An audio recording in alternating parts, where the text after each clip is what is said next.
What's up, beautiful people? Felicia here from Inspiration. So today, there is peace in the midst of the storm. But we'll talk more about that right after this.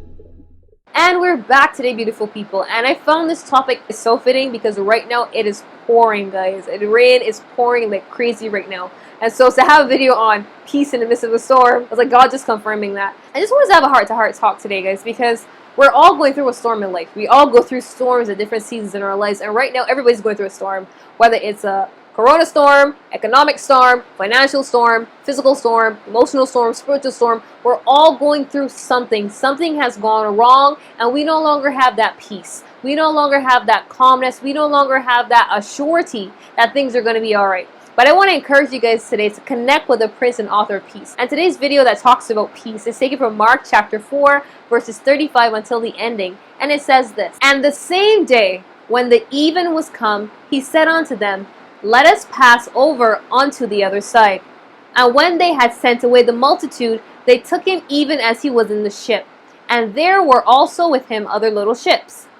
And there arose a great storm of wind, and the waves beat into the ship, so that it was now full. And he was in the hinder part of the ship," meaning Jesus, "asleep on a pillow.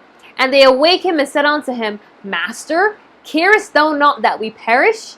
And he arose and rebuked the wind, and said unto the sea, Peace, be still. And the wind ceased, and there was a great calm. And he said unto them, Why are ye so fearful? How is it that ye have no faith?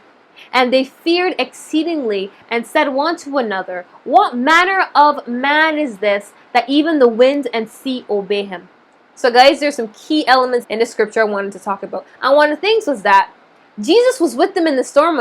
It wasn't like he was like all on dry land. In the midst of all this happening, in the midst of all that was going on around them, he was in the storm, in the bottom of the boat, sleeping hard for my Bajans. And he was just sleeping relatively hard for my non-Bajans. He's knocked out cold, you get what I'm saying? This storm may phase him, this storm is bothering him. And you can imagine a boat right now, guys. Just close your eyes. Imagine a boat right now. You on the boat, you cruising, going on boat, you business going after a long day of work, you friends. And all of a sudden this wind came out of nowhere. And from the time the wind hit, the waves it down. You just gone from side to side. You trying to hang on for your dear life. And you looking for your leader right now. Are you leading the Bobby boat sleeping? You will want to know if he or she is in their right mind. How can you be sleeping in the midst of a storm? But don't we do it in the natural? Isn't it funny that when a storm actually comes, we know about it, right? We hear about it because it's always on the radio or the news, and we sleep. We just relax. We make sure we got our food, our water, the batteries, phone charge. We make sure all these things are in place, and we don't be standing up looking through the window.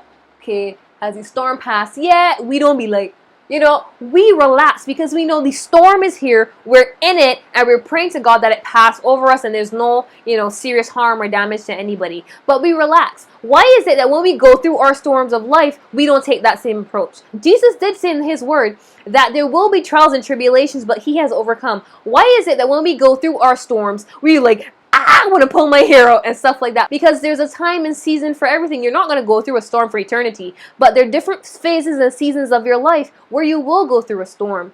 So I want to encourage you guys today to put your faith in God. Don't put it in anybody else. Don't put it in anything else. Because as you can see, they couldn't help one another on the boat. Only Christ could do it. And Christ was just like, have y'all not understood it yet? Have you guys not grasped it yet? That I am in control of everything. So right now, in the midst of whatever's going on around you, understand you have the Prince of Peace with you in the midst of it all. In your economic crisis, he's there. In that argument with a loved one, he's there.